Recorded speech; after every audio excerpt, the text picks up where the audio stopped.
right, thanks for joining us here on the 10 Weather Impact Show. I'm meteorologist Justin Gehrts. And I'm meteorologist Aaron White. And so far, we've had a good amount of sunshine. We got 75 right now. I know we were tracking a couple of showers and maybe a couple of rumbles of thunder last night into early this morning. But so far, things are quiet, at least now. Yeah, it looks like that'll be changing after about 3 or 4 o'clock. Yeah, I was going to say. Yeah, start to see some stuff develop north of Columbus, most likely, then roll southward later in the afternoon into the evening. Sure. Kind of scattered in nature. Off chance that a couple of those could produce some gusty winds, some small hail, and a very localized downpour. But Yeah. a little rumbly potentially in your neighborhood coming up later on this afternoon. So be mindful of that. Stay weather aware. And even if there is no severe weather, it could be a little active in some spots coming up. We're going to be warming up even more to finish off the week here. And there's a rain chance to end the week later Friday into early on Saturday. As far as our storm chance for today, mainly 4 to 10 p.m. the way things are looking, and a couple of those could be strong if everything comes together just right. Again, gusty winds, small hail a possibility. Make sure you stay with us here on 10 TV and the 10 TV app on your phone so that you are ready in case anything does pop up and get a little stronger. Storm Prediction Center has much of the area in that level 1 out of 5 risk of severe storms. It's what we call a marginal risk. It means it's very borderline for anything to cross into that severe territory. Not impossible, would be more likely for that not to happen, but just the same, it is something we will watch.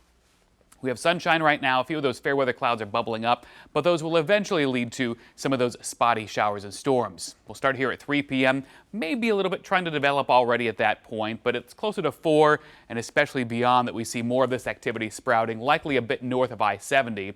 That drifts southward late this afternoon into the evening. You'll notice again, there are some times that you see the oranges and the reds indicating that there could be a couple of stronger cells in there with the gusty winds and small hail. This is very much driven, though, by the warmth and sunshine of the day. So after 8 p.m., you'll notice some of that activity gradually winds down. Here's midnight. There's not as much left out there, and it continues to fade away as the night goes on. Tomorrow, we'll see a mostly sunny sky, but there is the off chance of a couple of sprinkles or a light shower. I'm going to call it a 10% chance of rain for tomorrow. By and large, it'll be a dry day for a lot of us. And then rolling into Friday, we do see a mostly sunny sky to start. Any rain chances are likely to hold off until later in the evening and especially the nighttime hours Friday night. Wanted to show you the dew points of the moisture that we have around. Normally, you got to have dew points into the 60s, honestly, to get severe weather. They're only in the 50s right now. That's a limiting factor, one of the limiting factors for any strong to severe storms, but it could actually help promote some of those gusty winds because you got a lot of dry air near the ground. As that rain falls out of the cloud, it cools off some, which makes it start to speed up. And if there's dry air, it evaporates, that cools it even more, and that makes it come to the ground even faster. So that's what could lead to some of those gusty winds. Right now, though, don't worry about it. We have a lot of sunshine, 75 degrees, as Aaron mentioned earlier. West winds around 15 miles an hour. Gentle breeze, especially compared to what we had yesterday afternoon. So again, later this afternoon into the evening hours, scattered showers and a few thunderstorms. For the crew, if you're heading to that, do keep in mind there are going to be some storms around that could certainly affect things this evening. Overnight, we fall back down to around 60 as we head past midnight. Now, here's your 7-day forecast. We see 80 for a high tomorrow, slight chance of a shower, otherwise mostly sunny. For Friday, any storm chances are late and especially in the overnight hours with a daytime high around 82. Saturday, any rain is probably early in the day. Then we see some sunshine later on in the day. It'll be cooler this weekend, 74 on Saturday, 72 Sunday. But again, much of the weekend is dry with some sunshine. More rain chances are here early next week as we have some cooler weather settling in just beyond that 7-day forecast. Yeah, which, I mean, not too bad. I mean, we don't have anything too wild, no 50s, 40s, 30s, no snow. So yeah. 70s and 80s are nice. And, of course, these chances of showers and storms that we'll be watching here. And while there's only a minor threat for severe weather in our upcoming forecast, of course, impactful weather, including plenty of flooding, has been, dealt with across parts of the nation. Yeah, for sure. That's something we've seen in a lot of places. Check out this video. According to the Alpena News, as of Monday morning, the river here in Michigan stood at 7.68 inches below the top of the dam, down from a high of roughly 5 inches from breaching, with crews running 17 large pumps, diverting hundreds of millions of gallons of water daily around the spillway. Alpena County officials noted that while the local dams remain sound, elevated water levels persist as the wider watershed continues to drain in. Yeah, and of course, they've been seeing just extensive heavy rainfall here recently. And as you saw in that video, homes along the Black Lake in northern Michigan are getting hammered by a rare, slow-moving monster flood. In addition to the water, some actual chunks of ice, some actually sizes of a car, forcing their way through people's walls and windows, carried by some of the floodwater spilling over the banks of the river nearby. Yeah, that's really something. CBS meteorologist Rob Marciano has more on what happened and the new flooding threat further south. In northern Michigan, new trouble along the Sheboygan River. Heavy winter snows, along with the recent record rains, have caused the river to rise and inundate these lakeside neighborhoods. But these aren't your everyday floodwaters. The river is carrying huge chunks of ice, and that ice is being pushed right into, and in some cases, through homes. These chunks are massive and heavy, and as you can see, they're big enough to take out walls. We talked to Christopher Narcissian, who grew up along the Black Lake. Yeah, it's unbelievable. You'd think we were hit with a hurricane, an ice hurricane or tornado or something. It just doesn't happen here. The ice taking out windows, doors, and walls.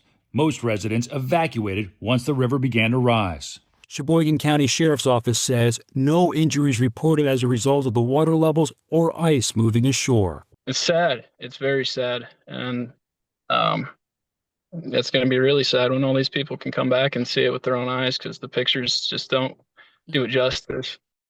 Well, the water is slowly lowering, but a painfully icy and cold cleanup ahead there. And across Michigan and Wisconsin, there are over 24 river gauge sites that are still in moderate or major flood stage. So it will take some time for that water to drain into the Great Lakes. Rob Marciano, CBS News, New Rochelle, New York.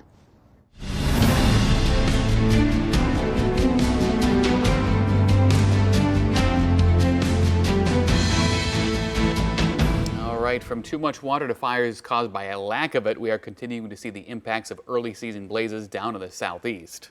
Yeah, absolutely. And so the video here shows the location in parts of Georgia is being used as a staging area for emergency management crews that are fighting a wildfire in Brantley County, Florida. According to Brantley County Manager Joey Carson, 5,000 acres have burned, 10 homes have actually been damaged, and 47 structures have been affected by the wildfire. Carson is urging the public to not hesitate to evacuate if evacuation orders are put in place. Yeah, and with more on the state of these fires, Kristen Miselka reports from southeastern Georgia.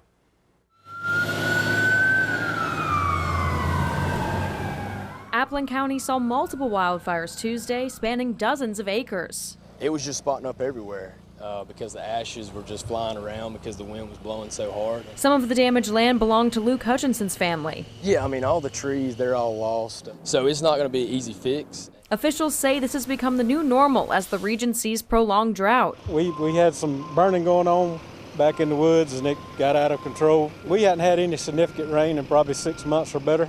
So any spark outside, any small spark will cause a disaster. So. The Appling County Fire Chief tells me they saw at least 8 wildfires on Tuesday alone, but the worst one by far was here on Zora Road, stretching around 40 acres. Fire Chief Linton Deloach says it started around noon and took at least 3.5 hours to contain, closing off the stretch between Nails, Mobley, and Prentice Roads. We probably had 80 to 100 people here today trying to put out the fire from different agencies. Hutchinson says neighbors told him it started across the road and spread. We got a call from one of our neighbors over here that lives down the road, and he said that a fire broke out on this landowner's land. Some of his workers that were raking pine straw, they started burning some limbs or whatnot. Officials say no one was injured and nearby homes were untouched. Still, Hutchinson says it shouldn't go unchecked. Somebody should be held accountable. It's ridiculous, It's going to take one of these firemen or women getting hurt for somebody to be held accountable. Deloach says there will likely be an investigation to determine the exact cause. I'm sure Georgia Forestry will look into it. While the drought lasts, he's urging locals to follow one rule. Just don't burn. Just try not to burn. Reporting in Appling County, Kirsten Masalka, WJCL 22 News.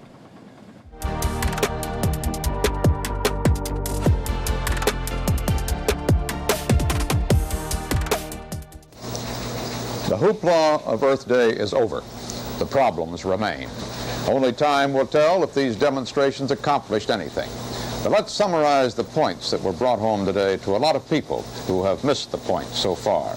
For instance, the militants who see all this as an establishment trick to divert attention from what to them are more urgent concerns like civil rights or like Vietnam. They seem to have missed the point that there are no civil rights or peace in a lifeless world. And those passionate words were spoken on this day more than 50 years ago on the first Earth Day by legendary CBS News anchor Walter Cronkite. And it's amazing how these words seem to hold all their meaning through to this day. And throughout the broadcast, Cronkite went to various correspondents reporting around the country, each showing large crowds with tons of young people in attendance. And another piece of history from this day, back on April 22nd, 2016, the Paris Agreement was signed. 175 countries, including the United States, signed onto the International Climate Treaty. Its goal was to reduce greenhouse gas emissions and keep the global temperature increase to less than 1.5 degrees Celsius. This is viewed as a crucial limit to impacts of global warming.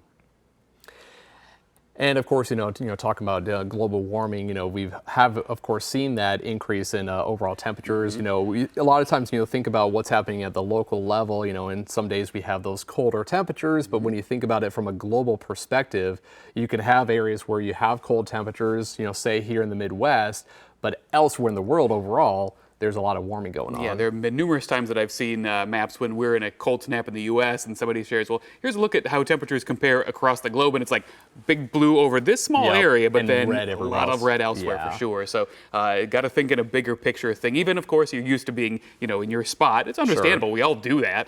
But there are bigger things as well. Yeah, exactly. And something, of course, we'll be watching trends going into the future. And, of course, for the battle for more sustainable planet continues from the first Earth Day through today. And right now, a company called Amgen is building the largest life sciences and pharmaceutical expansion in Ohio manufacturing history, actually right now in New Albany. And on this Earth Day, this major life sciences company is also setting a new bar for sustainable manufacturing.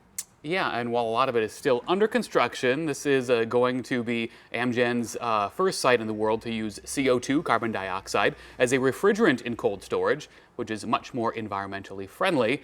It's just one of the many ways Amgen leaders say Ohio is leading the way with green advancements. Some of those strategies include wastewater management, carbon neutrality, and water conservation. And we're able to achieve that actually in Amgen, Ohio, not only in our first facility, but also in our second facility based on the technologies that we're using.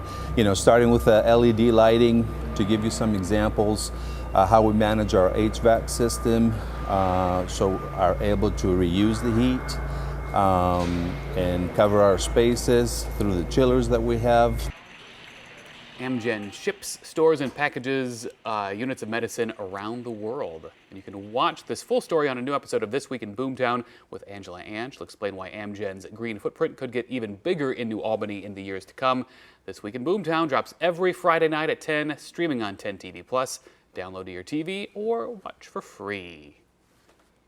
And the push for electrification was another important one in the green movement. But when, right now, electric vehicle sales are actually dropping when we talk about just how popular EV cars have been. We're starting to see that decline now. Yeah, we are. And this comes after the Trump administration ended the federal tax credit of $7,500 for EV buyers back in September. But a new incentive, advances in battery technology, declining costs, and growing global competition from China, could still drive down prices over time. And there are many myths swirling around and questioning electric vehicles. Today, we're separating fact from fiction. The first myth: electric vehicles are unsafe. But every car sold in the U.S. has actually met the federal motor vehicle safety standards, of course. So that, of course, being untrue. The same goes for the myth that EV batteries are unreliable and have to be replaced every couple of years. EV batteries are designed to last the lifetime of the vehicle. And another myth that EVs are worse for the climate because of battery production. Yeah, and so in reality, electric vehicles are actually better for the environment. While it takes more raw materials to build them, once the vehicles hit the road, researchers say EVs produce less carbon dioxide and greenhouse gases, and they offset the initial factory emissions within the first 25,000 miles. All right, and finally on this Earth Day, we're diving into a race against time to save one of the most vital and vulnerable ecosystems on the planet. Coral reefs are essential to the health of our oceans, our food supply, and for protecting coastal property from catastrophic storms like hurricanes. Yeah, and as climate change pushes ocean temperatures to record highs, reefs all around the world are actually dying. Ben Tracy with Climate Central shows us how scientists in Jamaica are using an unlikely tool to try to bring the reefs back from the brink. So the locations are already marked out. Off the coast of Jamaica, a team of researchers is trying to save a dying coral reef by putting speakers at the bottom of the ocean. It's very different from everything that I did before. Marco Barotti is an Italian artist who creates coral sculptures that form the base for the speakers, inspired by research showing sound can help revive unhealthy coral reefs. If a reef is alive with sound, it's most likely to stay alive, right, and repopulate. And when reefs degrades, they grow silent. A healthy reef is a noisy reef, a symphony of sounds made by fish, shrimp, and other creatures. A dying reef is eerily quiet. It's kind of like hearing the sounds of a really great party. Makes you want to go check it out.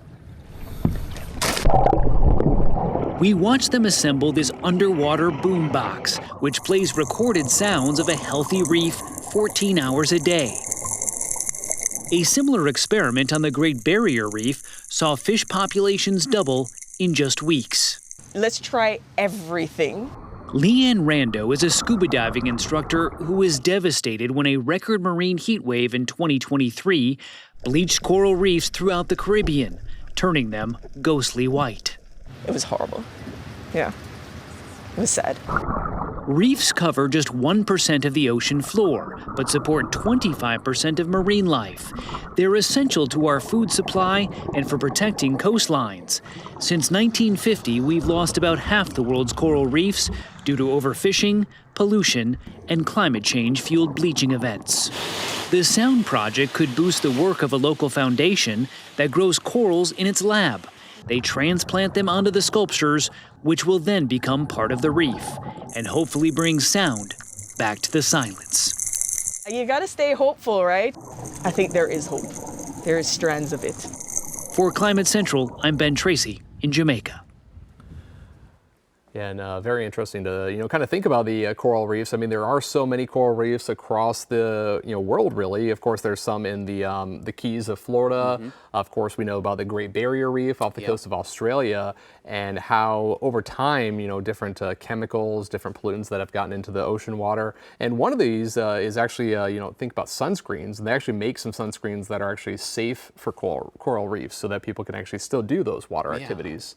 Yeah, that's really interesting. I would, wouldn't normally think of, we need to protect ourselves with sunscreen, but there need to be ways to think about, okay, how is this affecting other stuff when people go swimming in these sensitive ecosystems? Yeah, and I feel like that's just the true thing about not just sunscreens, but everyday use is like, even thinking about plastics is, okay, where's this plastic going? How is this affecting the ecosystem? And how can we reduce how much plastic we're using on a day-to-day basis, whether that's at home, in the workplace, and even in school. And actually coming up later on this afternoon at 4:45 in our 4 o'clock newscast, I actually talked with Advanced Drainage Systems in Hilliard, Ohio. They actually do a lot of with sustainability, talking about how they can take storm water and basically clean it and purify it a little bit, so better water quality. And they're actually doing a lot towards reducing plastics and actually taking specifically number 2 plastics and recycling those for their actual product material for their piping. That's really interesting. They actually take out, I believe it was 500 million pounds per year from across the country, all that plastic. into their product. That's remarkable. I look forward to seeing that story here during the 4 o'clock news on 10 TV. So I'll be coming up at 4:45, and that'll do it for us here today on our 10 Weather Impact Show. Coming up later on this afternoon, Chief Meteorologist Chris Tomer, he's going to be tracking those warmer temperatures, but also that chance for some showers and storms later on this afternoon. So until then, you can catch more news and weather online, as always, at 10tv.com.